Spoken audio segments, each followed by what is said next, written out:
जी जी जी। ओम भो शुरू करें। ओम भूर्भुवः स्वः तत्सवितुर्वरेण्यं भर्गो देवस्य धीमहि धियो यो नः प्रचोदयात्।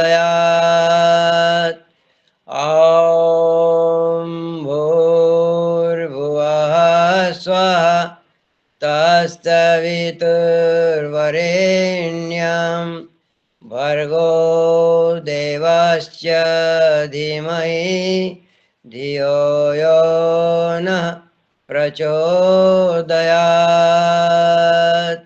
ॐ भूर्भुवः स्वः तत्सवितुर्वरेण्यं भर्गो देवस्य धीमहि धियो यो नः प्रचोदयात्।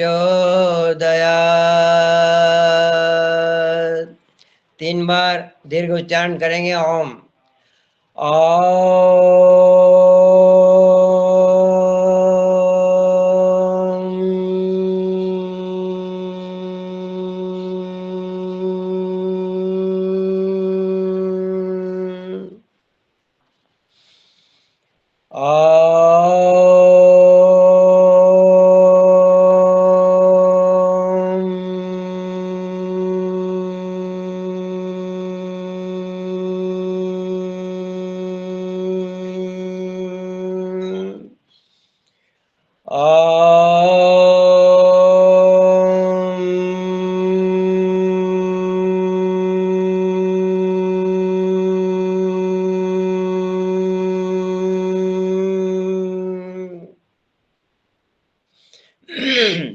सभी को प्रणाम। आहार की शाला है। मनुष्य का जमीन पर जब प्रादुर्भाव हुआ तो उसी के साथ उसके भोजन की भी व्यवस्था परमात्मा ने कर दी। गाय का बछड़ा जन्म लेता है, दूध पहले उसके स्तन में गाय के आ जाता है। इसी प्रकार से मनुष्य के साथ साथ परमात्मा ने उसके आहार का भी प्रबंध उसके साथ ही कर दिया। आदि काल में मनुष्य का विकास नहीं हुआ था, इतना कि बुद्धि का विकास नहीं हुआ था, तो उस समय जंगलों में अधिकतर फल, कंद, मूल आदि ही उसका आहार था। और हम देखते हैं कि वो दीर्घजीवी था।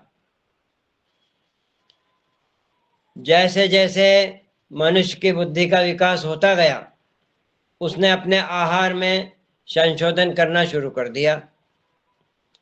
आज और उस युग की यदि हम तुलना करें तो उस समय का मनुष्य आज देखेगा कि ये कैसा भोजन है। आज के मनुष्य की आयु, उसकी प्राण शक्ति धीरे धीरे कम होती जा रही। कारण उसका आहार। सब कुछ हमारा स्वास्थ्य, हमारा जीवनचर्या, ये हमारे आहार पर ही निर्भर है। आहार ही हमारा मन बनता है, हमारे विचार बनते हैं, हमारी बुद्धि बनते हैं। आहार से रक्त बनता है। रक्त ही हमारे पूरे शरीर में संचारित होकर प्रत्येक अंग को पोषण देता है, उसकी गतिविधि चलाता है। तो आहार के बारे में हमको जानना बहुत आवश्यक है। अब आहार के विषय में बताएं तो मनुष्य को आहार की आवश्यकता क्यों पड़ती है? क्योंकि आहार से 2 काम होते हैं। एक तो दिन भर में जितना भी हम कुछ काम करते हैं तो हमारे शरीर के अंगों की क्षति होती रहती है, टूट फूट होती है, और भोजन के द्वारा उसका वापस निर्माण होता है। हमारा शरीर 5 तत्वों से बना है। पृथ्वी, जल, अनिल, अनल, जल, गगन, रसा है। इन 5 से विश्व बसा है। तो पृथ्वी तत्व, जल तत्व, अग्नि तत्व, वायु तत्व, आकाश तत्व, ये 5 तत्व से हमारा शरीर निर्मित हुआ है। और इन्हीं इन्हीं तत्वों से इसका पुनर्गठन भी होता है, इसी से इसका विकास भी होता है। तो भोजन में आहार लेते समय इन सब बातों का हमें ध्यान रखना पड़ेगा। शरीर की जो सेल हैं, ये सेलों से शरीर बना है। एक एक जैसे ईंट से मकान बनता है, ऐसे ही एक एक सेल से ये शरीर बना हुआ है। लाखों करोड़ों की संख्या में सेल इसमें है। और जब हम काम करते हैं, दिन भर खाना खाते हैं, सोते हैं, बैठते हैं, सारी गतिविधियां जो हमारी चलती है, उसमें ये सेल टूटती है, कम हो जाती है, और भोजन के द्वारा उस रक्त से पुनः निर्माण हो जाता है, वापस उतनी की उतनी हो जाती है। इसीलिए आप देखिए कि हम जैसे हैं वैसे ही बने रहते हैं। धीरे धीरे ह्रास होता है उम्र के बाद, एक उम्र के बाद ह्रास होना शुरू होता है। मनुष्य की आयु यदि हम 100 वर्ष माने तो 25 साल तक उसका ग्रोथ होता है। 25 से 50 के बीच में फिर वो स्थायी रहता है, फिर वो आगे बढ़ता नहीं है। 50 के बाद उसका ह्रास शुरू हो जाता है। और धीरे धीरे हम देखते हैं कि जो शरीर बचपन में, युवा में था अवस्था में, वो फिर वृद्धावस्था में नहीं रहता, वो धीरे धीरे कम होने लगता है, सिकुड़ने लगता है, सल पड़ने लगते हैं, कमजोरी आने लगती है। तो आहार भी उम्र के अनुसार किया जाता है। एक बच्चा है, उसमें बहुत स्फूर्ति है, बहुत शक्ति है, वो चंचल रहता है, उसका बाढ़ भी होती है। आज वो छोटा है, फिर बड़ा होता है, उसमें वजन भी बढ़ता है। तो इन सब के लिए उसका आहार चुनना पड़ेगा। लेकिन 25 के बाद भी यदि वही आहार करता रहा तो अब बाढ़ तो होना नहीं, अब तो मेंटेन करना है जितना है। तो उसमें भोजन में 25 साल के बाद आपका और 25 साल तक के भोजन में आपका अंतर आएगा।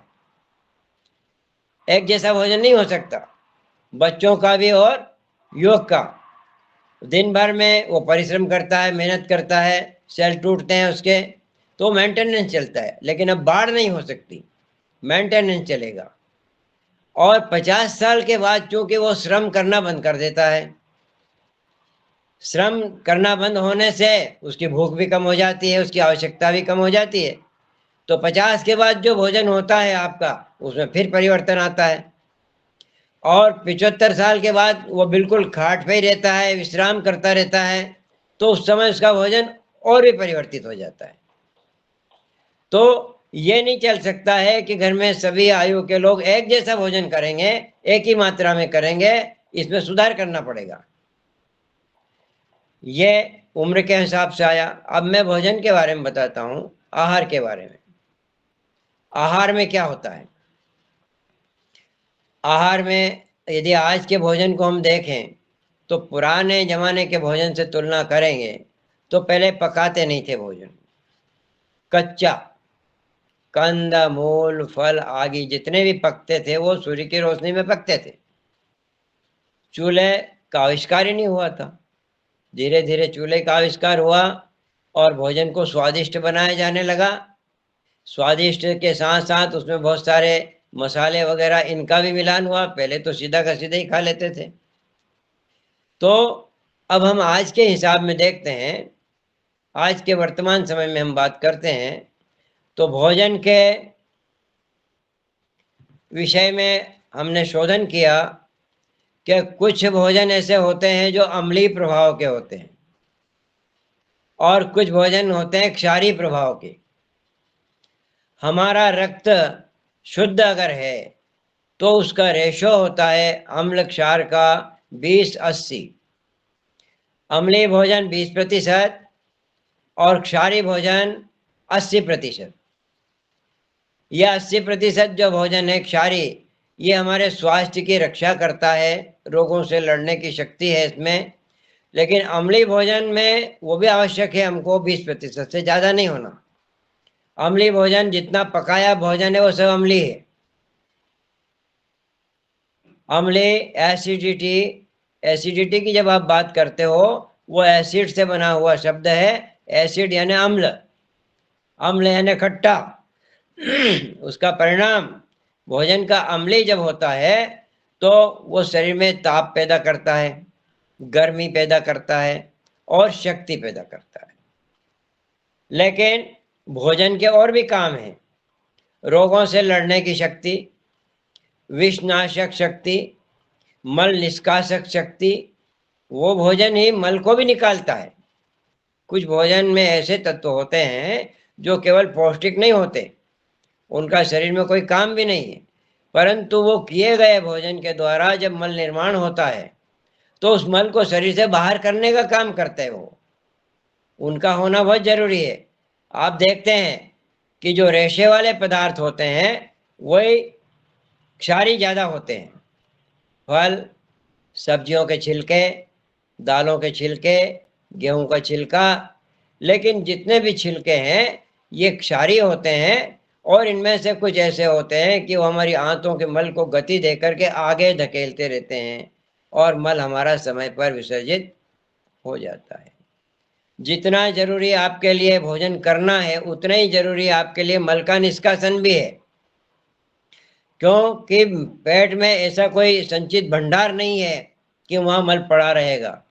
वो तो 24 घंटे में उसको बाहर होना बहुत जरूरी है, जब तो आप दूसरा ले पाएंगे और वैक्यूम बन पाएगा।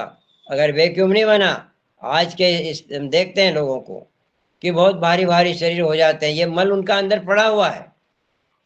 भारीपन, वजनदार, मोटे ताजे तगड़े दिखने में तो अच्छे लगते हैं, लेकिन वो मोटा ताजापन है क्या? मल भरा हुआ है, शरीर में मल संचित हो गया। तो उस मल को निष्कासन का काम के लिए आहार में हमको 80% रेशे वाले पदार्थ होना। ये रेशे वाले पदार्थ में फल आ जाते हैं, सब्जियां आ जाती है। अब क्या होता है कि फल भी आ गए, सब्जी भी आ गई, हम ये भी समझते हैं कि ये हमारे लिए आवश्यक भी है, परंतु इनको मूल शुद्ध रूप में खाना या उनको अग्नि पे चढ़ा के पकाना, यहाँ थोड़ी सी हम चर्चा करेंगे। अग्नि में जो चढ़ा हुआ भोजन है उसके सारे विटामिन समाप्त हो जाते हैं, उसकी पाचन दुष्पाच्य हो जाता है, वो सुपाच्य नहीं रहता। और यदि तेल और घी में यदि उसको पकाया गया तो वो बहुत दुष्पाच्य हो जाता है, कठिनता से पचने वाला और सारा एसिडिक प्रभाव वाला। एसिडिक प्रभाव वाला 20% से जैसे ही हमारे शरीर में बढ़ेगा, आपको स्वयं अनुभव होगा कि मुझे तो एसिडिटी हो गई। यह एसिडिटी क्या है? अम्लीय भोजन की अधिक मात्रा शरीर में जाने से उसका प्रभाव रक्त का अम्लीय हो जाता है। यही अम्लीय प्रभाव आगे जाकर के ब्लड की जो नलियां हैं, खून की जो नलियां हमारे शरीर में जो खून बनता है भोजन का, उसमें इसका प्रभाव रहता है और उन नलियों को क्षतिग्रस्त करता है। आपने सुना होगा कि इनकी नसों में ब्लॉकेज आ गया, इसलिए इनको बीपी रहता है, इसलिए इनको हार्ट अटैक होता है, इसलिए इनको ब्रेन हेमरेज होता है।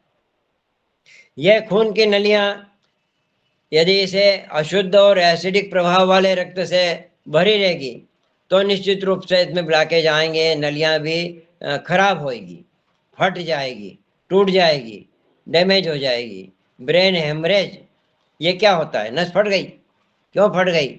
उसमें जो रक्त था वो एसिडिक प्रभाव वाला था, तो वो भीतर से उनमें जमते जमते जमते बड़ी कठोर हो गई। कठोर होने के बाद अब उनका क्या इलाज? शुरू में बचपन में वो बहुत लचीली थी। आप जैसे प्लास्टिक की छोटी पतली नली लाते हैं बाजार से तो कितनी मुलायम होती है, लेकिन वही नली यूज करते करते कितनी हार्ड हो जाती है। फिर वो मुलायम नहीं रहती, फिर वो फ्लेक्सिबल नहीं रहती। वो जब हृदय हमारे रक्त को पंप करता है तो वो नली फूल जाती है, फिर सिकुड़ती है, फिर फूल जाती है, फिर सिकुड़ती है, तो वो हमारे हार्ट का मदद करती है। हार्ट ने जो प्रेशर दिया रक्त को, तो उसने नली ने उसको स्वीकार कर लिया, फिर उसने प्रेशर देके उसको आगे बढ़ा दिया। ऐसे पूरी नली में इस प्रकार से लपझप फैलना सिकुड़ना चलता रहता है। कब तक? जब तक वो नली फ्लेक्सिबल है। यदि वो नली खराब रक्त के कारण भीतर से हार्ड होती गई तो उसका फैलना सिकुड़ना नलिका रुक जाएगा, कम हो जाएगा। फिर क्या होगा, रक्त को ज्यादा ताकत से उसको ब्लड को भेजना पड़ेगा। तो ये अतिरिक्त दबाव हृदय पर जब पड़ता है, इसको हम क्या कहते हैं, ब्लड प्रेशर बढ़ गया, ब्लड का प्रेशर बढ़ गया, रक्तचाप बढ़ गया, रक्त का दबाव बढ़ गया। अब इसके लिए आज की चिकित्सा में क्या व्यवस्था है, वो खून को पतला कर रहे हैं, नली को साफ नहीं कर रहे। करना क्या चाहिए, नली को साफ करना चाहिए, लेकिन वो क्या करते हैं, रक्त को और पतला कर देते हैं। पतला करने का मतलब क्या, रक्त में जो विटामिन वगैरह और क्वालिटी रहती है, रक्त की जो भोजन के अंश रहते हैं वो निकाल देते हैं। अब रक्त क्वालिटीहीन हो गया। अब ये क्वालिटीहीन रक्त आपके मस्तिष्क को मिलेगा, हृदय को मिलेगा, लीवर को मिलेगा, सबको मिलेगा। तो अब पौष्टिक कहाँ रहा, रक्त की क्वालिटी खराब हो गई, पतला कर दिया, उसको निकल तो गया नली में से, ये तो समस्या हल हो गई। लेकिन आगे चलकर क्या हुआ, आपको शरीर को जो पोषण मिलना चाहिए वो नहीं मिल रहा।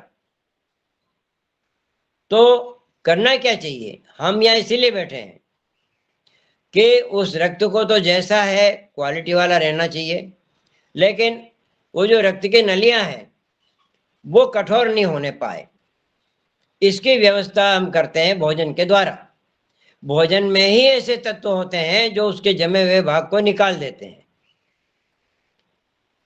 तो ये प्राकृतिक चिकित्सा, नेचुरोपैथी जो आजकल चिकित्सा के रूप में आ रही है आपके सामने, ये यही इसी पे शोधन किया हुआ है। क्या करना, आहार कैसा लेना। तो ज्यादातर आहार आपको बिना पका हुआ, बिना चूल्हे पे पका हुआ भोजन 80% आपको लेना।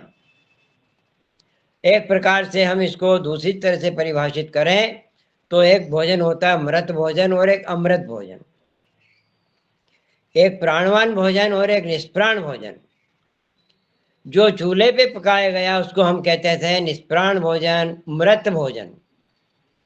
और जो बिना पकाया हुआ है, नेचर से आया हुआ है, फल है, ताजी सब्जियां हैं, उनके रस हैं, इसको खाने के तरीके हैं, वो भी हम आगे चल के चर्चा करेंगे। तो ये भोजन जो होता है हमारी आयु को सुरक्षित रखता है, हम जैसे हैं वैसे ही बने रहेंगे, बीमार नहीं होंगे, क्योंकि रक्त जो हमने खाया वो का वही विटामिन वाला रक्त, मिनरल्स वाला रक्त शरीर को मिल रहा, और वो सुपाच्य भी है, वो बहुत जल्दी पचता है। अग्नि पे चढ़ा के केवल हम स्वाद का आनंद लेते हैं, उस स्वाद के आनंद में हम उसको दुष्पाच्य बना देते हैं, बहुत सारा तेल मिला देते हैं, बहुत सारा घी मिला देते हैं, बहुत सारे मसाले मिला देते हैं, ये रक्त की क्वालिटी को खराब करके और उन नसों को डैमेज करते। आप जितने भारी भोजन आप करेंगे, दूसरी बात, और उसको पचाने के लिए आपके शरीर में ऊर्जा, पचाता कौन है भोजन, आपने मुंह में खाया, चबाया, उसके बाद आपको नहीं पता कि उसका क्या हुआ, उसके बारे में आप जानते नहीं, वो गया पेट में, पेट में कुछ केमिकल उसमें मिले हैं और उसको बारीक बारीक बारीक टुकड़ों में पेट ने मत के किया है, फिर हाथों में गया है, वहाँ एब्जॉर्ब हुआ है, वहाँ से रक्त बन के और उसको रक्त में रक्त मिल गया, रस, और आगे वो छोटा भाग आगे बढ़ता जाता है। ये आपने पढ़ाई में पढ़ा होगा। लेकिन आज की मेडिकल साइंस की जो पढ़ाई है वो एक अलग प्रकार की पढ़ाई है।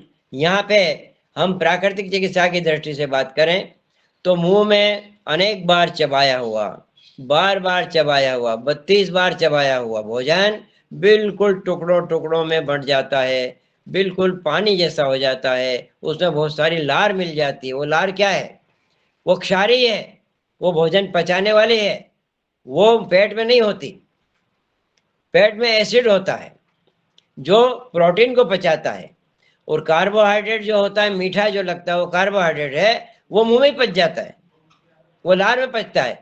लेकिन हम भोजन ऐसा बनाते हैं जो मुंह में 1 मिनट भी नहीं रुकेगा और सट से अंदर चला जाएगा।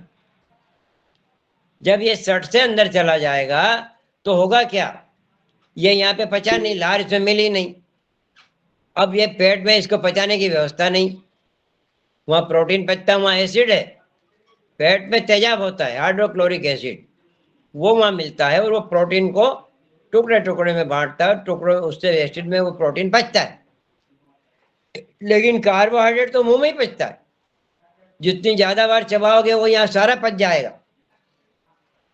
अगर यहाँ नहीं चबाया गया तो पेट में उसकी व्यवस्था नहीं है पचने की। फिर उसकी व्यवस्था कहाँ है, वो आगे बढ़ेगा, छोटी आंत में जाएगा, छोटी आंत में कुछ और पाचक रस निकलते हैं, वो बचे खुचे को वो वहां पचा लेते हैं। लेकिन ज्यादा से ज्यादा मात्रा में कहाँ पचता है, मुंह में, लार में।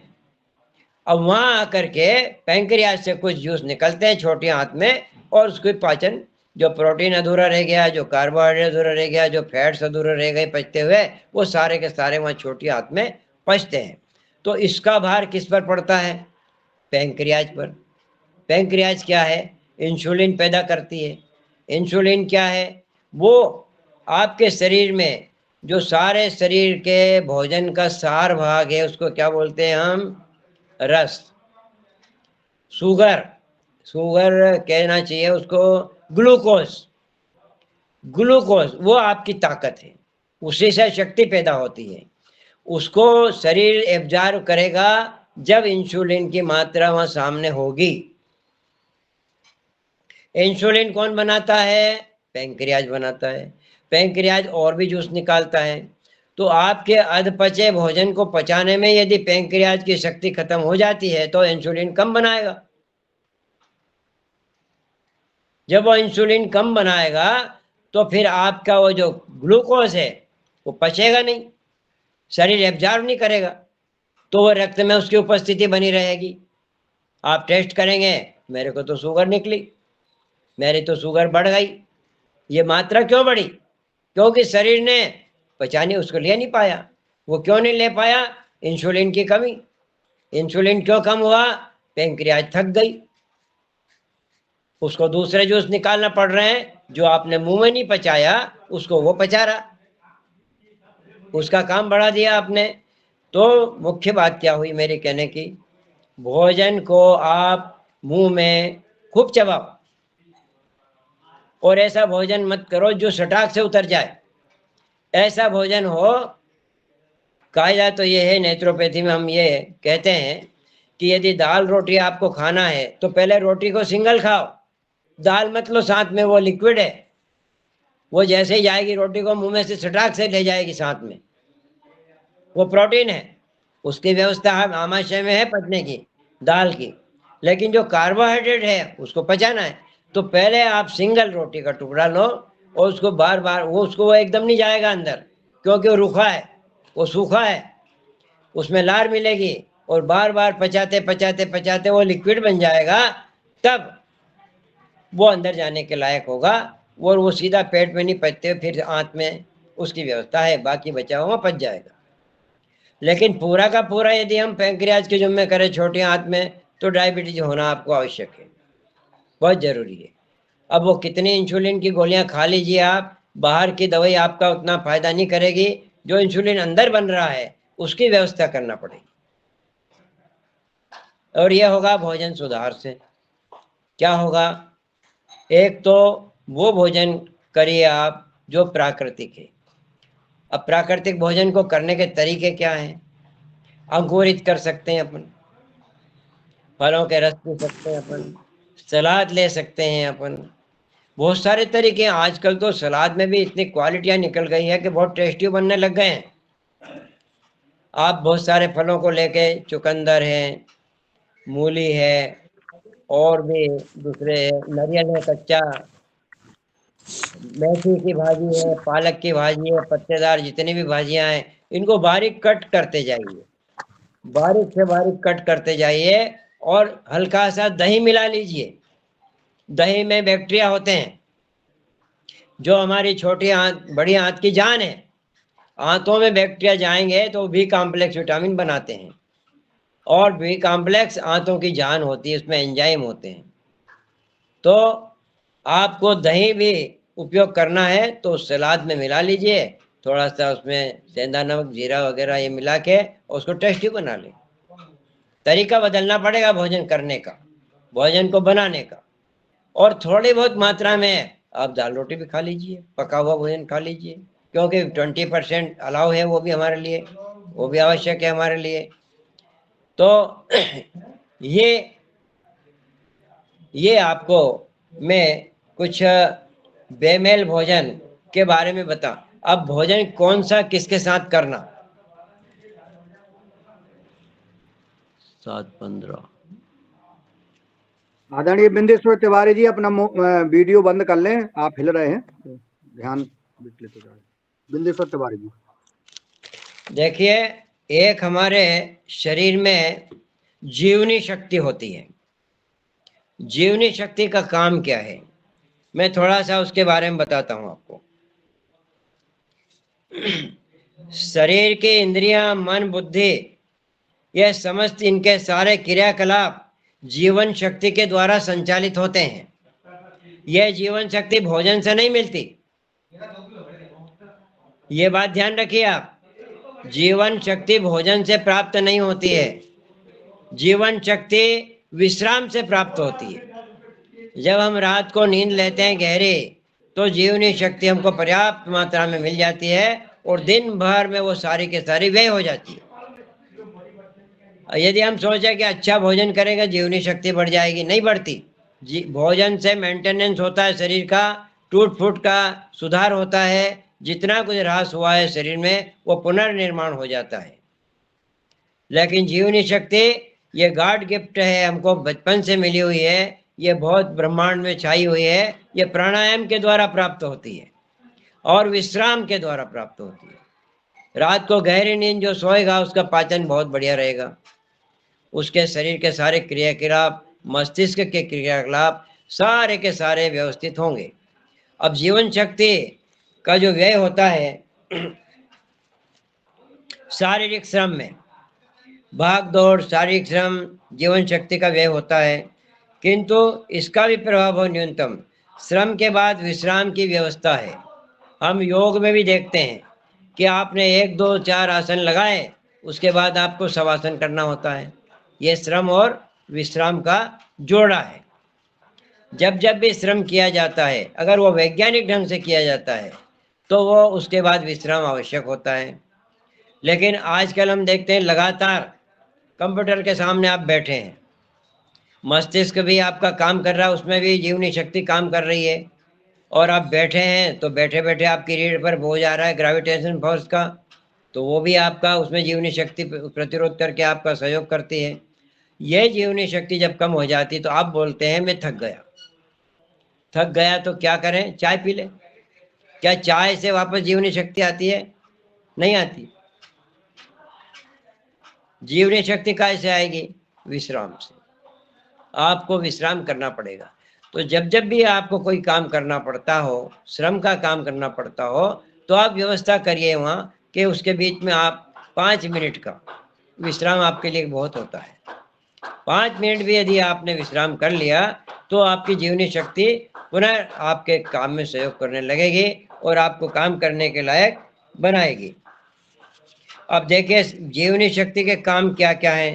शारीरिक श्रम जीवनी शक्ति के द्वारा, पाचन का काम जीवनी शक्ति के द्वारा, मल निष्कासन का काम जीवनी शक्ति के द्वारा। अगर जीवनी शक्ति प्राण शक्ति, उसका नाम दूसरा प्राण शक्ति भी है और वाइटल फोर्स भी है, और आजकल की भाषा में क्या बोलते हैं उसको, इम्यूनिटी पावर। लोग कहते हैं नहीं कोरोना काल में इम्यूनिटी पावर कम हो गई, तो चिकित्सक लोगों ने कहा कि भोजन करो पौष्टिक। पौष्टिक भोजन से जीवनी शक्ति नहीं बनती, भरपूर नींद लेने से बनती। गहरी नींद आना चाहिए आपको। आजकल लोगों को नींद की बड़ी कमी, और इसी के कारण उनकी प्राण शक्ति बहुत कमजोर हो गई। ज्यादा काम नहीं कर सकते, पैदल ज्यादा चल नहीं सकते, दौड़ नहीं सकते, ये सारे प्राण शक्ति के काम हैं, और ये मिलते ही विश्राम से। योग में इसको प्राणायाम से प्राप्त किया जाता है। तो अब इसका जो दूसरा काम है, भोजन पचाने का काम जीवनी शक्ति का हुआ, मल निष्कासन का काम इसका हुआ। दिन भर में जो आप काम करते हैं हाथ पैरों से, मैं बोल रहा हूँ, मेरी प्राण शक्ति धीरे धीरे व्यय होती जा रही है। जीवनी शक्ति व्यय होती जा रही है। ऐसा नहीं है कि मैं बैठा हूं तो जीवनी शक्ति व्यय नहीं हो रही है, बैठे हुए भी होती है। आप लेटे हैं आराम से, चाय की चुस्की ले रहे हैं आराम से, वहां भी जीवनी शक्ति का व्यय हो रहा है। और भोजन के द्वारा उसकी प्राप्ति होती नहीं है, वो केवल विश्राम से, प्राणायाम से। तो जितने काम हैं आपके,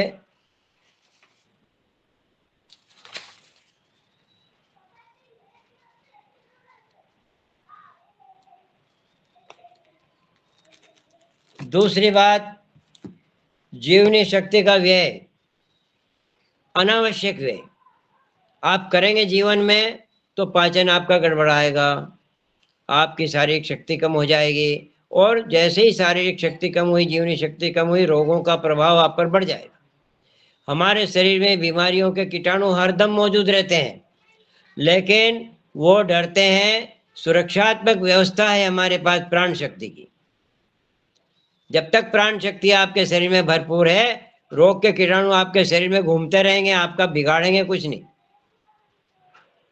जैसे ही आप थके या आपने अधिक काम किया और प्राण शक्ति कम हुई, उसी दिन आपको वो कीटाणु असर करके और वो रोग पैदा कर देंगे।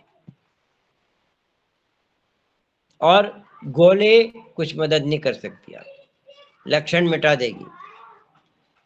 लक्षण मिटाना रोग को भगाना नहीं होता है।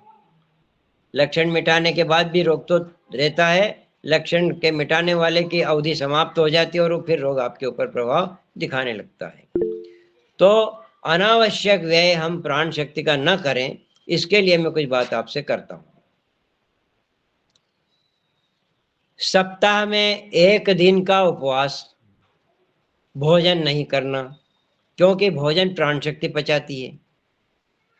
तो उस दिन नहीं पचाएगी प्राण शक्ति भोजन को, तो क्या होगा, वो जीवनी शक्ति दूसरे काम में भिड़ जाएगी। जैसे मल निष्कासन, रोज रोज हमारा मल निष्कासित नहीं हो रहा है, शरीर भरा हुआ है, तो मल निष्कासन नहीं हो पा रहा है, तो आपको बीमार होना ही है। तो ये जीवनी शक्ति उपवास के दिन, उस दिन चूंकि आप भोजन नहीं कर रहे हैं, तो वो पचाने का जो काम था उसका वो काम बच गया, वो पूरी ताकत से दूसरे अन्य काम में लगेगी, आपके ब्रेन को पावर देगी, आपके मल निष्कासन क्रिया को, पाचन क्रिया को, आपके हृदय को पावर देगी। यानी हर अंग आपका पावर, जैसे हमारे घर में बिजली होती है और फ्रिज भी उसी से चलता है, कूलर भी उसी से चलता है, पंखे भी उसी से चलते हैं, लाइट भी उसी से चलता है, सारे काम किससे होते हैं, बिजली से, विद्युत से। वही विद्युत हमारे शरीर में प्राण शक्ति है, वही प्राण शक्ति बाहर की दुनिया में काम कर रही है, वही हमारे शरीर में भी काम कर रही है। तो प्राण शक्ति को बचा के रखें, उसमें उत्तरोत्तर वृद्धि करें, इसी से आपकी आयु स्थिर रहेगी, आप दीर्घ काल तक जीवित रहोगे। ये हमारे हाथ में है। स्वस्थ रहना हमारा स्वभाव है, बीमार रहना हमारे शरीर का स्वभाव नहीं है। हम अपनी गलतियों से बीमार पड़ते हैं। शरीर को शौक नहीं है बीमार होने का, वो तो स्वस्थ रहने का शौक है उसको। बचपन से उसको ऐसी शिक्षा मिली हुई है, ऐसी एनर्जी भर दी परमात्मा ने कि उसको कोई बीमार नहीं कर सकता। लेकिन हम भोजन में गलती करते हैं, उठने बैठने में, और अनावश्यक हम शक्ति व्यय करते हैं। कैसे? हम बहुत सारी बातें करते हैं, अनावश्यक रूप से बातें करते हैं, बात करते समय भी वो व्यय होता है उसका। बहुत शोरगुल यदि हम सुनते हैं कानों से तो हम परेशान हो जाते हैं। क्यों? क्योंकि उसमें जीवन शक्ति खर्च करना पड़ रही। खड़े हैं, दौड़ रहे हैं, जीवन शक्ति का व्यय हो रहा है। ज्यादा भोजन कर रहे हैं तो ज्यादा जीवन शक्ति लगेगी। तो भोजन करना शौक से, हमने तो मुंह में से करा, घटक उतार लिया, अब वो जीवनी शक्ति भिड़ी हुई है उसको पचाने में। तो पचाते पचाते वो जब ज्यादा पचाने का काम आप दोगे तो मल निष्कासन का काम कौन करेगा? वो तो भिड़ गई पचाने में। जब भोजन पचाने में भिड़ गई है तो रोगों से लड़ने की शक्ति कहाँ बचेगी? कीटाणु को हावी हो जाएंगे आपके ऊपर, क्योंकि उनसे लड़ने वाली जीवन शक्ति आपके भोजन पचाने में लगी हुई है। अनावश्यक भोजन यदि हम करते हैं तो जीवनी शक्ति हमारी ज्यादा से ज्यादा मात्रा में भोजन को पचाने में लग जाएगी। और जो दुनिया के दूसरे घर में जो हमारे शरीर के अंदर काम होना है वो काम पेंडिंग होगा, मोटापा बढ़ेगा। मोटापा क्या है? जो बिना पचा हुआ पदार्थ है वो शरीर में इकट्ठा हो रहा है। आप शौक से खाए जा रहे हैं आपकी भूख नहीं है, पेट मांगता है भोजन, लेकिन पेट को बिना मांगे जब आपको आंखों से दिखा आपने खाना शुरू किया, किसी ने कहा तो आपने खाना शुरू किया, खुशबू आई तो आपने खाना शुरू किया। हम इंद्रियों के वशीभूत होकर के भोजन करते हैं, हम भूख के कारण भोजन नहीं करते। भूख को तो हम जानते ही नहीं क्या होती है, क्योंकि भूख लगने का मौका तब मिलेगा कि जब आप थोड़े भूखे रहेंगे। आप उपवास करेंगे तो असली भूख का पता चलेगा आपको कि भूख है मुझे। उस समय फिर आप ये नहीं देखेंगे कि ये भोजन स्वादिष्ट है या नहीं है, क्योंकि भूख है, वो भूख खा लेगी, वो पच भी जाएगा। लेकिन अब आप कह रहे हैं इस भोजन में स्वाद नहीं आ रहा। स्वाद क्यों नहीं आ रहा? भूख नहीं है। स्वाद का संबंध भूख से है। अच्छी कड़ाके की भूख लगेगी तो आपको हर भोजन में आनंद आएगा, बड़ा स्वाद भी आएगा। तो उपवास का एक नियम बनाएं। एक सप्ताह में एक दिन का उपवास करेंगे। उपवास के तरीके होते हैं। आजकल लोग व्रत करते हैं, उपवास नहीं करते। व्रत का मैंने सुना है कि भोजन के ज़्यादा दूसरे पदार्थ खा लेते हैं और उस दिन गरिष्ठ पदार्थ भी खा लेते हैं। क्यों? क्योंकि वो आज व्रत है। तो ये व्रत अलग किस्म का है। हम इसको प्राकृतिक चिकित्सा की दृष्टि से बताएं तो पेट को लंघन देना है, पेट को विश्राम देना है, लीवर को विश्राम देना है, आंतों को विश्राम देना है, जबान को विश्राम देना है, दांतों को विश्राम देना है, शरीर के सारे अंगों को, पाचन संतान मुंह से शुरू होके और 30-32 फीट की जो हमारी पूरी ये प्रणाली है मल निष्कासन तक, ये पूरी प्रणाली रेस्ट में आ जाती है। और रेस्ट में आकर ये काम तो करती है, क्या दूसरा काम करती है। मल पड़ा हुआ है अंदर, उसको निकालेगी, उसको निष्कासन का काम करेगी और बचेगी तो रोगों से लड़ने के जो कीटाणु शरीर के अंदर हैं उनको मारेगी, बीमारी का सत्यानाश कर दे, आपको बिल्कुल निरोग रखेगी। छोटी मोटी कोई बीमारी होगी तो उसको उपवास काल में जब उसको रेस्ट मिलेगा दूसरे काम से, तो वो अपने इस काम में लग जाएगी। तो ये मन को प्रशिक्षित करना पड़ेगा। आदतें हमारी ऐसी बिगड़ी हुई है, ज़्यादा भोजन करना और जैसा भोजन करना वैसा। भोजन बनाने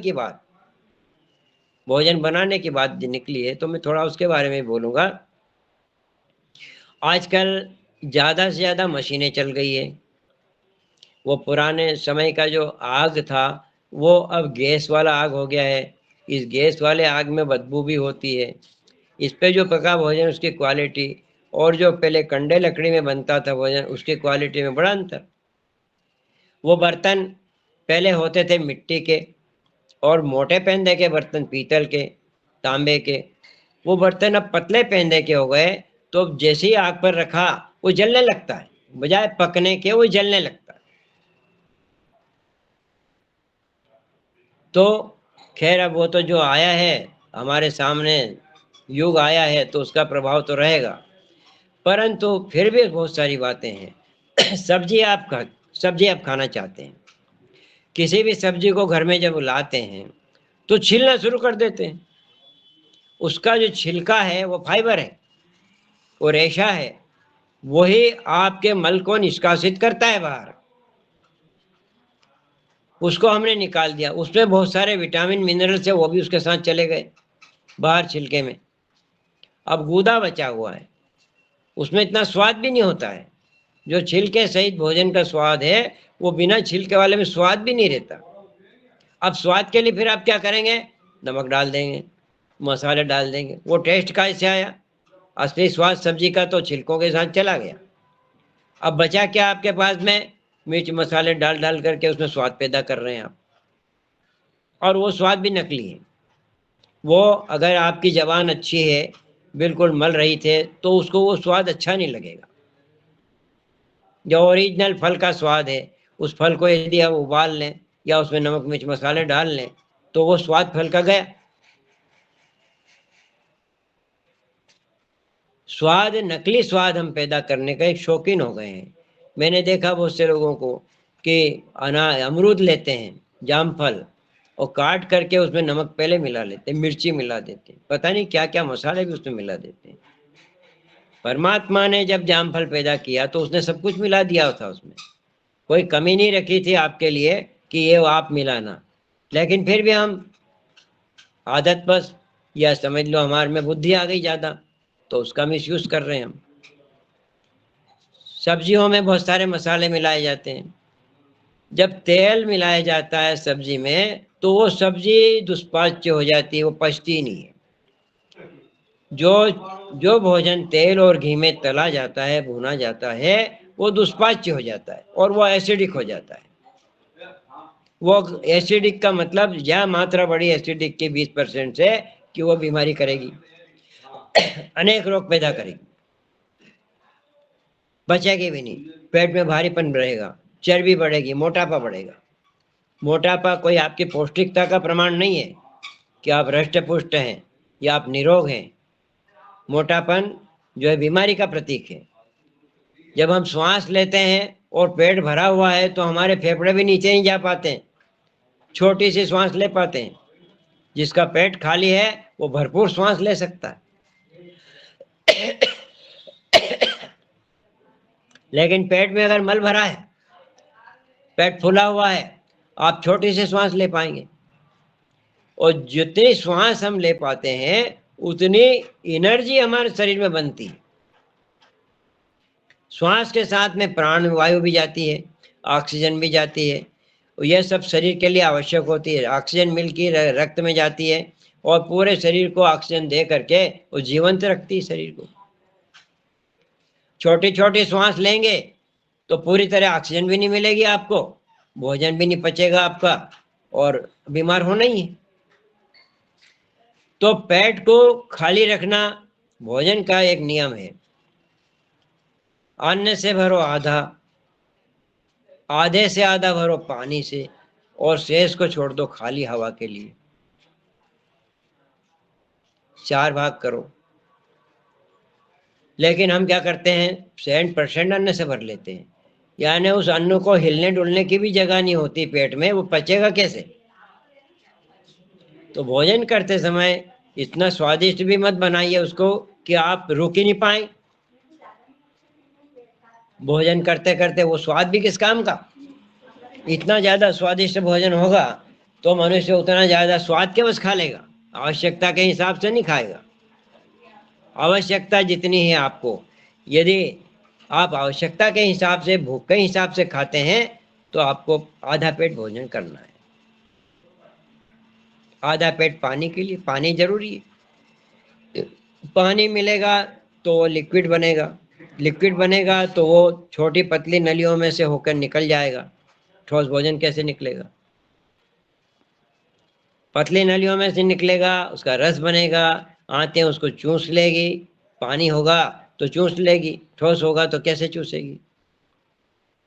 तो पानी के लिए जगह पर्याप्त शरीर में होना चाहिए, और भोजन के आधा घंटा 1 घंटा बाद थोड़ा थोड़ा पानी हमको पीना चाहिए। खट्टा पानी कभी नहीं पीना चाहिए। तो मल भी आपका ढीला रहेगा, वरना पानी की कमी होगी तो मल शुष्क हो जाएगा, वो आगे नहीं बढ़ेगा, गति नहीं बढ़ेगी, वो हाथों में भरा रहेगा। आप चूर्ण खाओगे उसके लिए कब्ज हो गई मुझे, लेकिन आपने पानी पर्याप्त पीते, वो ढीला बना रहता मल, उसमें रेशे होते, वो टिकते ही नहीं हाथों में, मल बाहर हो जाता। जानवरों को क्या करना पड़ता है, जानवर नेचर के अनुसार चलता है, उसको कोई दवाई चूर्ण नहीं खाना पड़ता, वो फाइबर भी खाता है, एक ही तरह की घास खा के वो सारे तत्व ले लेता है। आधुनिक विज्ञान ने हमारे लिए बनाया है कार्बोहाइड्रेट, प्रोटीन, फैट्स, मिनरल्स, जल, वसा आदि ये चीजें, लेकिन ये चीजें हमें इकट्ठी पौधे में मिल जाती है।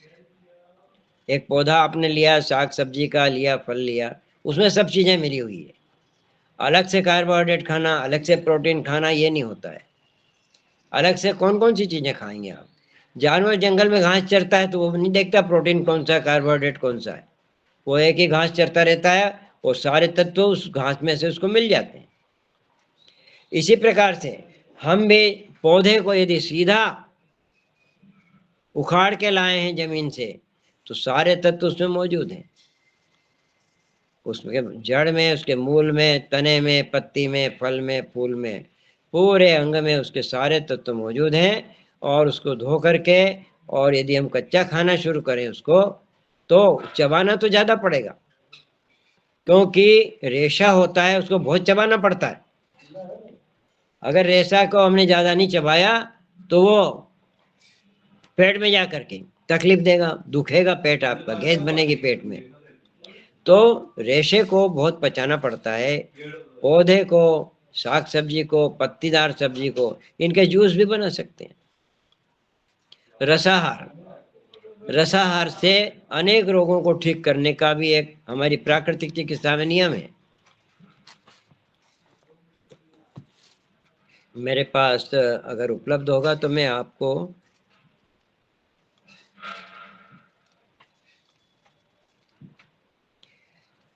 हाँ, तो अगले समय में मैं उसको लाऊंगा कि कौन से रस से कौन सा रोग ठीक होता है। केवल रस, रसाहार चिकित्सा। आप जानते हैं कि रस को पचाने में हमारी इम्यूनिटी पावर, हमारी प्राण शक्ति बहुत ही कम खर्च होती है। पचा पचाया भोजन है, फल पचा पचाया भोजन है। और जितने भी ये जो तत्व होते हैं हमारे, एक इसमें बेमेल भोजन वाला भी टॉपिक आता है। बेमेल भोजन, कौन से भोजन को एक साथ नहीं करना। एक मिनट जरा इसमें,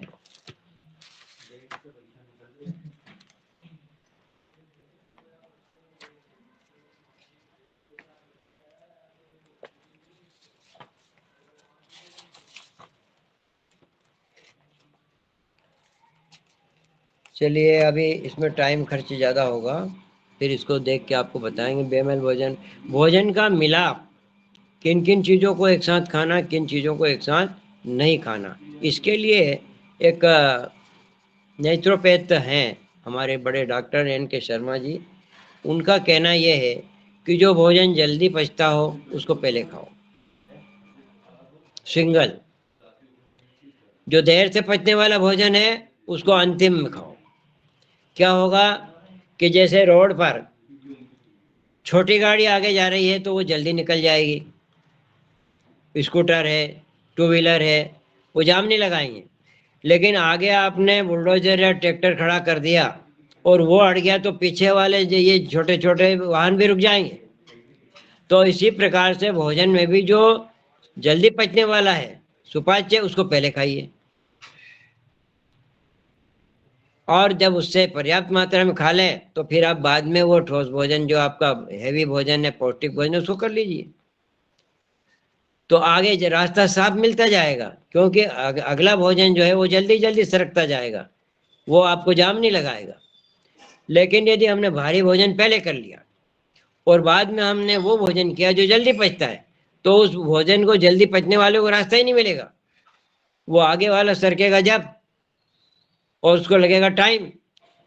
18 घंटे तक पड़ा रहता है वो, और 18 घंटे तक जो भीतर वाला भोजन, अगर उसको टाइम लाइन नहीं मिली तो सड़ेगा, वो गैस पैदा करेगा। तो भोजन करने के भी वैज्ञानिक ढंग है। पहले आप वो भोजन करिए जो बहुत जल्दी पच जाता है। फल, प्रातः काल यदि आप भोजन करते, नाश्ता करते हैं, तो आपको फलों का नाश्ता करना चाहिए। समोसे वो पोहे का नाश्ता नहीं करना चाहिए, वो भोजन है, वो हैवी भोजन है, उसको पहले नहीं खाना प्रातः काल। अंकुरित ले लीजिए, जल्दी पच जाएगा। अंकुरित को प्राणवान भोजन बोलते हैं। तो ये भोजन आप अंकुरित करेंगे, सलाद बना के खाएंगे, हरी पत्तियां मिलाएंगे, फल मिलाएंगे, टमाटर काट के मिलाएंगे, चुकंदर काट के मिलाएंगे, इनके जूस बना लेंगे और इनको अच्छा टेस्टी बना करके पहले आप खा लीजिए, भरपेट खा लीजिए। ये 2 घंटे में पेट खाली कर देंगे। और उसके बाद 12-1 बजे तक आपका जो भोजन बनता है वो कर लीजिए आप। फिर उस भोजन से आपको कोई तकलीफ नहीं होगी। लेकिन यदि आपने प्रातःकाल या होटलों में जाकर नाश्ता करना शुरू कर दिया तो फिर तो आपको उस भोजन की भी भूख नहीं लगेगी, वही दिन भर पड़ा रहेगा पेट में। तो भोजन करने का ये नियम है कि DIP डाइट, एक हमारे प्रोफेसर हैं इसके, उन्होंने बनाया है DIP diet, disciplined intelligent persons diet. Disciplined man, जो अनुशासित आदमी है, इंटेलिजेंट है, उसकी डाइट, उसको कहते हैं DIP डाइट। एक VIP diet, very indisciplined person diet, जो अनियमित चलता है, उसको कहते हैं VIP डाइट। वो जो भोजन करता है वो VIP डाइट, वो अनुशासित नहीं है, ये अनुशासित पर्सन है। अनुशासित पर्सन का भोजन क्या है? प्रातः काल बहुत ही हल्का आहार जो जल्दी पचता हो, और वो है आपका फल, सब्जियों के रस, अंकुरित अन्न, ये जल्दी पचने वाले हैं। इनका कॉम्बिनेशन मिलाकर ये आपका हो जाता है ब्रेकफास्ट, नाश्ता। ये आपको 2 घंटे 2.5 घंटे के अंदर बिल्कुल पेट में से पच के बाहर आगे चला जाएगा। उसके बाद में आपको भूख का एहसास हो, और क्योंकि भूख बहुत उस समय कम बचेगी तो ये अन्न भी आपका कम हो जाएगा। जो अन्न आप खाना चाहते हैं इसकी मात्रा अपने आप कम हो जाएगी। पहले आपने खा चुके, उससे पेट भर गया, उसके भूख भी खत्म हो गई। तो पहले वो खाना खाइए आप जो जल्दी पचता है, जो प्राकृतिक है, जो पकाया नहीं गया चूल्हे पर। आज बड़ी समस्या है हमारे सामने, सारी चीजें, चाहे फल हो तो आज लोग कल फल को भी पकाने लग गए, सब्जियों को सारी को तेल में तलने लग गए। अब बचा क्या? कहने को तो आपने कहा कि हम सब्जी खा रहे हैं, लेकिन सब्जी बची कहाँ? तो सब्जी की डेड बॉडी है। प्राण जो था सब्जी में, वो उसका जल, उसका रस, वो प्राण है। जैसे तेल में डाला तो बड़ी आवाज के साथ में वो चिल्लाता है, उसके प्राण निकल गए। अब क्या बचा उसमें? सब्जी की डेड बॉडी, और उसको हम बड़े स्वाद से नमक मिर्च मिला के खाते हैं। आज हमने सब्जी बनाई,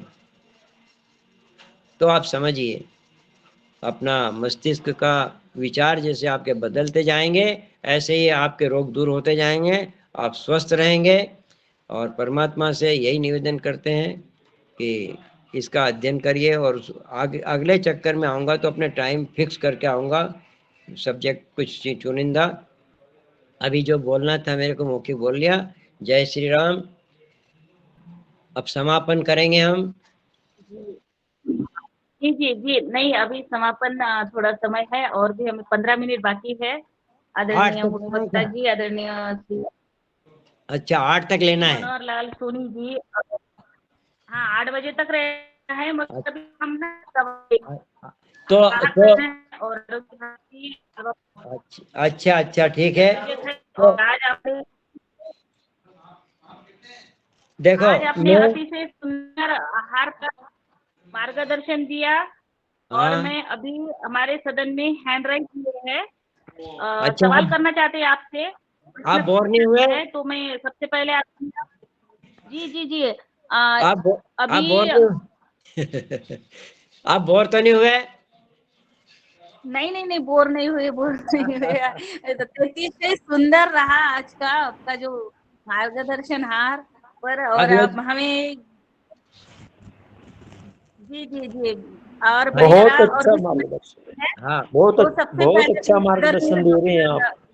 अच्छा अच्छा, आपने मेरा हौसला बढ़ा दिया। तो अब देखिए, जी एक प्रश्न उत्तर के माध्यम से भोजन का मेल, इस पर मैं आपको इस पुस्तक से बता रहा हूँ। ओम कार्बो जी ओम। ये सर सर रुके, हाँ और जो हैंड रेज है उनके प्रश्न आप ले लें, तो उससे क्या होगा, बहुत सारी चीजें निकलेगी। तो मैं आदरणीय बहुत अशोक पटेल जी सर, को सादर आमंत्रित करता हूं, वे आए और अपनी बात प्रश्न करें। आदरणीय अशोक पटेल। एक मिनट में कापी खोल लूँ, लिख रहा हूँ। जी ओम। आपके प्रश्न लिख लेता हूँ मैं। हाँ, लिखने की जरूरत नहीं, आपको तो बेसी याद रह जाएगा, हल्के हल्के प्रश्न हैं। हाँ उत्तर क्या है फिर- उनका, तो पहले। हेलो, जी जी अब थोड़े माइक भैया। बंद कर लो, हमको प्रश्न उत्तर करने दो। जी मेरा ओम। कर लो, मेरा बंद कर लो। नहीं नहीं, आप सुनते रहो। हाँ ये दूसरे जो बोल रहे हैं ना, उनका डिस्टरबेंस हो रहा है। ये मेरा प्रश्न ये है कि जैसे सुबह अपन ने नाश्ता किया, अंकुरित चने और जो अंकुरित चीजें, बादाम हाँ, वगैरह, इसके बाद में थोड़ा फल, इन खाने के बाद में दूध पीना चाहिए कि नहीं पीना चाहिए? नहीं पीना चाहिए। दूध हैं हमने भारी होता है, दूध भारी दूध। होता है। मैं आपको इसका पूरा चैप्टर अगले उसमें एपिसोड में बताऊंगा कि दूध बहुत भारी होता है। दूध तो तो दूध सबसे देर से पचता है। तो पी लिया हमने तो। अरे आपने पी लिया आज तो, अभी तो हम कर ही रहे हैं ना, गलतियां तो हम कर रहे हैं, जब भी तो हमारी डिबेट हो रही है। तो ये दूध दूध कब पीना चाहिए? ये दूध का क्या सिस्टम है? देखिए, अगर आपको दूध पीना है तो उस दिन कुछ मत खाइए दिन भर। हमारे केवल यहाँ तो दूध दूध दूध केवल दूध ज्यादा पी पिया लीजिए। जाता है। हमारे घर परिवार में तो दूध ही दूध का, दूध घी दही मही इनका बहुत सेवन होता है। देखिए, मैं आपके परिवार को धन्यवाद देता हूँ, लेकिन क्या है कि आप क्या हार्ड वर्क करते हैं? हाँ, थोड़ा बहुत, ज्यादा नहीं, आजकल तो कम हो गया सब। तो फिर कम हो गया तो क्यों दूध दही के पीछे पड़े आप? आपकी कैपेसिटी है क्या? आप कंधे पे हल उठाते हैं क्या? आप नहीं उठा, बोझ उठाते देख हैं रेख क्या चलती है। आप? आप ट्रैक्टर तो चलने लगे, हल बखर ही बंद हो गए। खेत में वो जो जोतते थे हल, वो दूध पचा सकता था, वो आदमी दूध पचा सकता था, तो वो तो कुछ भी पचा सकता था। पहले के लोग तो झाड़ पे चढ़ते थे, जंगल में रहते थे, वो सब कुछ खा जाते थे, सब पी जाते थे, उनको सब सहन होता था। लेकिन मैं आज के इंसान की अगर बात करूं तो वो दूध पीने लायक ही नहीं है। दूध बहुत हैवी होता है। जी जी जी धन्यवाद। और जी अब मगर डॉक्टर तो बोलते हैं कि भाई दूध दूध पीना सेहत के लिए अच्छा है, दूध सब ले लेना मैं है चाय छोड़ के। आज के आधुनिक मेडिकल साइंस की बात करूं, उनकी बातें और हमारे प्राकृतिक चिकित्सक की बातों में बिल्कुल विरोधाभास रहता है। वो भोजन से इम्यूनिटी पावर बढ़ाते हैं, जबकि इम्यूनिटी पावर नींद से बढ़ती है, गहर विश्राम से बढ़ती है। गहर विश्राम आपको रात को मिलता है जब आप तो लाइट जला के कंप्यूटर देखते हैं। हमारे शरीर में, मैं आपको नींद वाला एक कार्यक्रम बताता हूँ कि आप अंधेरा कर लीजिए, डार्क बिल्कुल, और जितनी जल्दी हो सो जाइए। 8 बजे 9 बजे तक सो जाइए आप। हमारे मस्तिष्क से एक हार्मोन निकलता है, मेलाटोनिन। मेलाटोनिन हार्मोन निकलते ही वो आपको गहरी नींद में ले जाता है। गहरी नींद में ले जा करके संपूर्ण रूप से आपको विश्राम देते हुए वो आपके शरीर के जितने भी टॉक्सिन्स हैं वो सबको शरीर से बाहर कर देता है, और आप सवेरे तरोताजा होके एकदम उठेंगे। आज हालत यह है कि लोग लाइट ही बंद नहीं करते हैं। लाइट में बिना उसमें जो है नींद नहीं आएगी आपको। वो मेलाटोनिन हार्मोन जैसे ही लाइट जलाओगे भाग जाएगा, निकलना बंद हो जाएगा। इसलिए जी लाइट बिल्कुल नहीं होना, अंधेरा होना, डार्क रूम। और आप सो रहे हैं तो सिर्फ सोइए। आप सोने के जी साथ साथ टीवी भी देख रहे हैं और लेटे हुए भी हैं, और आपको नींद जरूर आएगी, पर आधी अधूरी नींद आएगी। सवेरे आप उठेंगे अकड़ाते हुए, अलसाते हुए। क्यों? थकान पूरी नहीं हुई। रात भर सोए फिर भी थकान पूरी क्यों नहीं हुई? क्योंकि क्वालिटी वाली नींद नहीं आई आपको। नींद ही है जो हमें 100 साल तक जिंदा रखती है। अगर जी आपने जी भरपूर नींद ली तो आपको कोई बीमार नहीं कर सकता। जी आदरणीय, मगर अभी ऐसा होता है कभी कभी कि जल्दी नींद सोते हैं 8 बजे 9 बजे, तो फिर 3 बजे ही नींद खुलती है तो। बहुत अच्छा। स्वस्थ आदमी को बहुत ज्यादा नहीं सोना पड़ता। मैं आपको बताता हूँ, मैं शाम को, मेरा नियम है, मैं रामायण पढ़ता हूँ आधे घंटे के लिए, 7:30 से 8। 8 के बाद में मैं बिस्तर पे आराम करने के लिए थोड़ा सा लेटता हूँ, उसी में मेरे को नींद लग जाती है, और 1 बजे नींद खुल जाती। एकदम फ्रेश हो जाता हूँ मैं 1 बजे। अब मेरे पास समय कितना बचा, 1 बजे से लेके 4-5 बजे तक मैं कुछ भी अध्ययन कर सकता हूँ, पढ़ सकता हूँ, योग प्राणायाम कर सकता, कुछ भी कर सकता हूँ, समय बचा मेरे पास। गहरी नींद जिसको आती है उसका स्वास्थ्य बहुत अच्छा रहता है, उसको अल्प निद्रा रहती है। वो जो भोजन रात को करता है वो घोरता रहता है, खूब खर्राटे लेता है और खूब सोता है, पर सवेरे फिर अलसाया हुआ उठता है।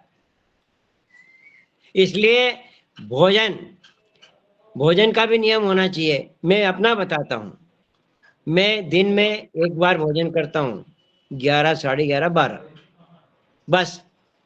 सवेर से मैं फलों का नाश्ता या रसाहार ले लेता हूँ, 4-5 बजे फिर थोड़ा सा फलाहार ले लेता हूँ, फिर दूसरे दिन भोजन करता हूँ। मेरी नींद 3-4 घंटे की है, 4 घंटे में गहन विश्राम मिलता है मेरे को। तो शाम को भोजन करते ही नहीं आप? नहीं करता हूँ। जी जी, आपके अतिशय सामने सुंदर है। मैं आपके सामने बैठा हूँ, स्वस्थ हूँ, 84 में चल रहा हूँ। जी, जी। आप और सुबह ना 8 बजे सो जाते हो, तो फिर बाद में क्या होता है? आप बोल रहे हैं 8 बजे सो जाते हैं, फिर रात भर फिर क्या होता है? मैं रात को ध्यान आपका में बैठ भोजन जाता छुड़वा दो। हूँ। आप सुनिए, मैं जैसे मेरी नींद खुलती है मैं ध्यान में बैठ जाता हूँ। ध्यान में क्या होता है मैं उसके बारे में भी थोड़ा आपको बताता हूँ। ध्यान में हमारा जो चित्त है, ये मन है, लॉजिक मन, बुद्धि वाला मन, तर्क शास्त्र वाला मन। अभी जो मैं आपसे बात कर रहा हूँ, आप सुन रहे हैं, आपका लॉजिक मन काम कर रहा है। आप मेरी बात को सुनेंगे, उसमें तर्क करेंगे, उसमें बुद्धि लगाएंगे, क्या अच्छा है क्या बुरा विचार करेंगे। ये होता है हमारा लॉजिक मन, यही सोता है।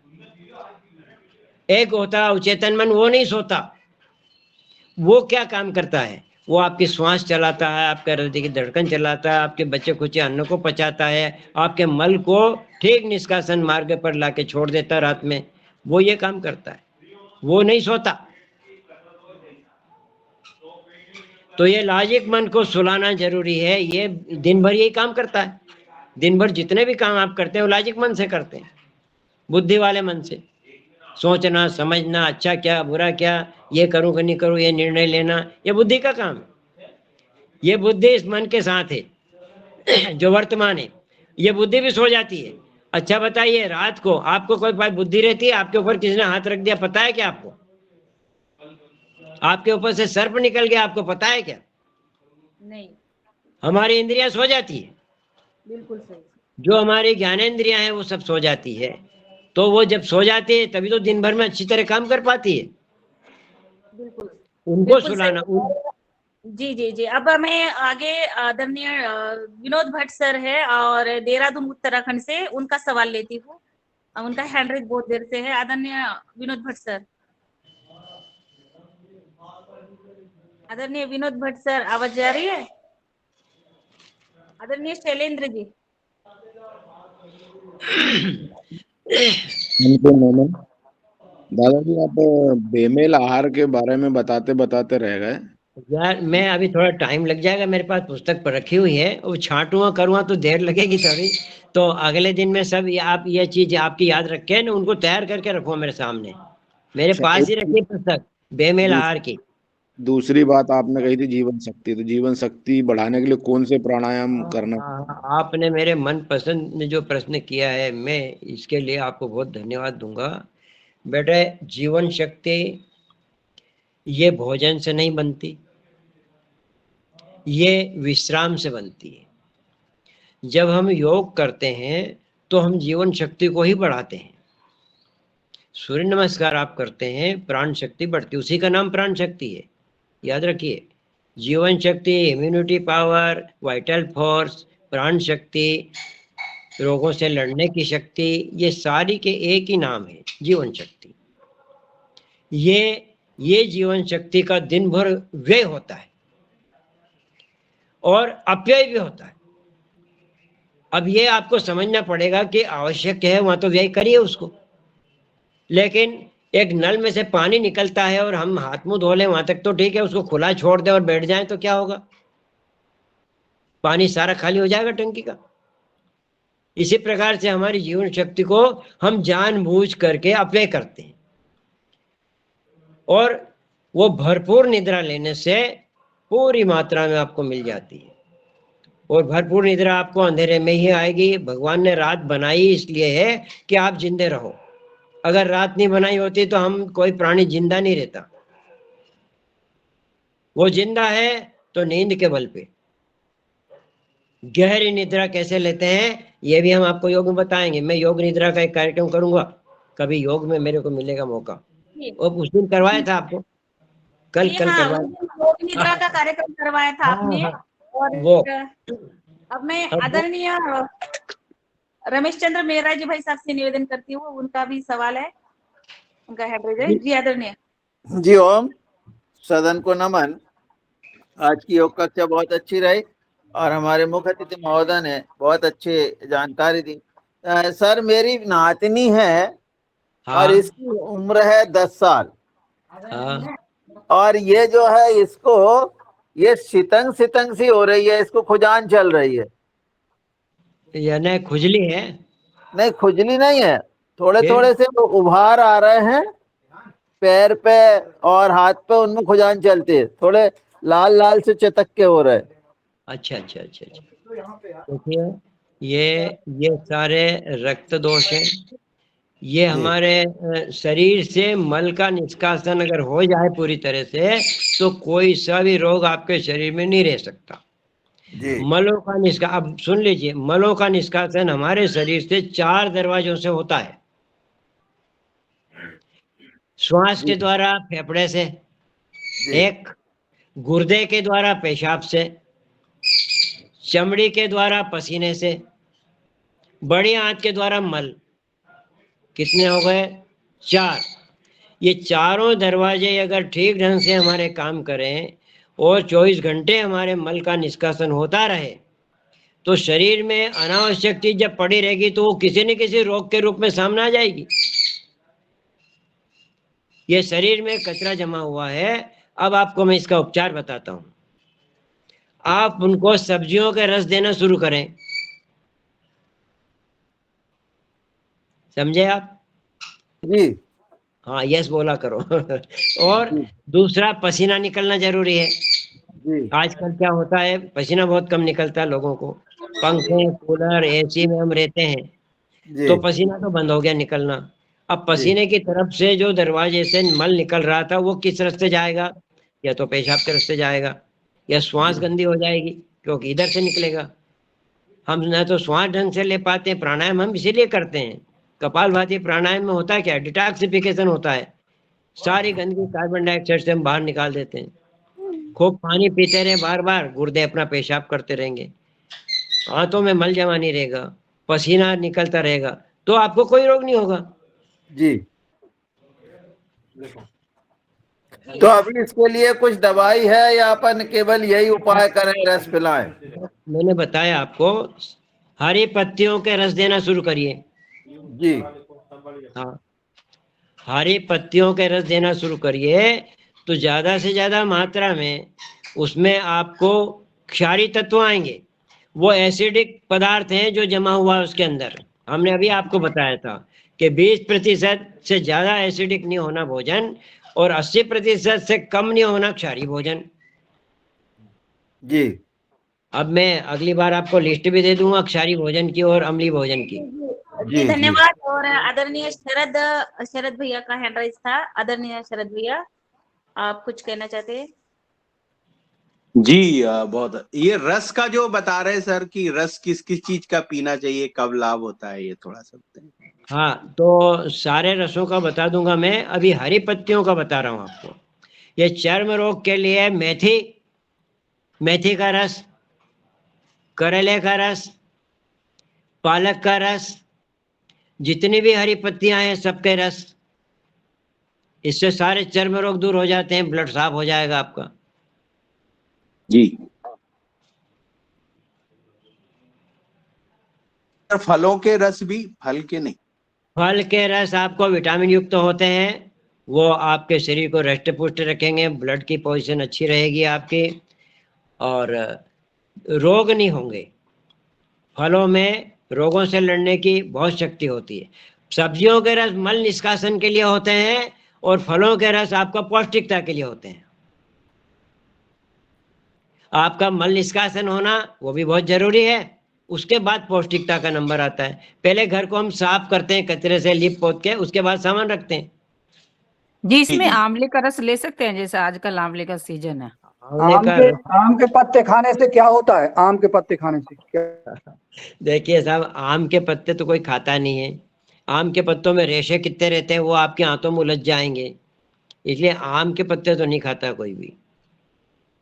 पत्ते वो खाइए जिसमें रेशे कम हो और वो टूट जाएं, और इतने हार्ड अगर हो गए तो वो रेशे वहां हाथों में अटकेंगे। जी जी, हाँ, धन्यवाद। आंवले के रस के बारे में बताइए। इसके आंवले का रस। आंवले का रस तो बहुत अच्छा होता है। ये देखिए, आंवले का रस है ना, उसमें आपने देखा कि खराश रहती है, और ये खराश हमारे अशुद्ध रक्त को शुद्ध करती है। ये रक्त में जाकर के नलियों में जो कचरा जमा रहता है ब्लॉकेज के नाम से, कोलेस्ट्रॉल के नाम से, उसको भी निकाल देती है। हरी पत्तियों का रस, आंवले का रस, करेले का रस, ये नसों में जो जमा हुआ कोलेस्ट्रॉल के नाम से कचरा, उसको साफ करते हैं।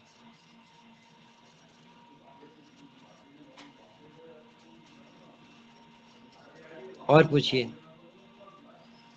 जी, और किसी का कोई सवाल? जी, आदरणीय शैलेश जी का हैंड रेज है। जी, आदरणीय शैलेश जी, आप सवाल करें, और फिर समय भी हो रहा है।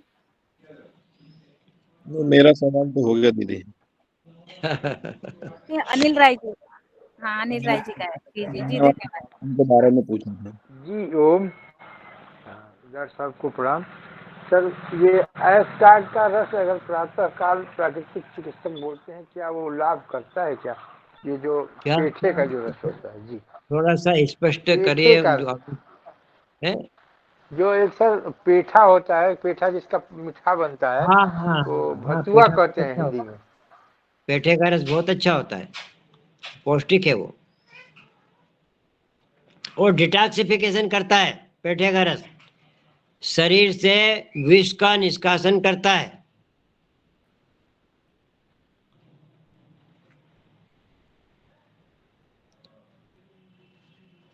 तो अब समय चूंकि हो चुका है, और मैं चाहता हूं आप लोगों के परिचय हो जाएं। मैं आपसे अगली एक अगले एक सभा में अगले दिन आमंत्रित करेंगे, और आपको परिचय होगा, और जो सवाल रह गए हैं वो भी हो जाएंगे हाँ एक साथ। बिल्कुल बिल्कुल, अच्छी बात है, धन्यवाद। आपका नंबर मिल जाता तो अच्छा रहता। जी, नंबर तो मैंने चैट बॉक्स में डाल दिया है। है नंबर अच्छा, डाल दिया है, चैट बॉक्स में हाँ नंबर डाल दिया है। और आज फिर फोन पे सुंदर योग की योगा। हाँ, मैं योग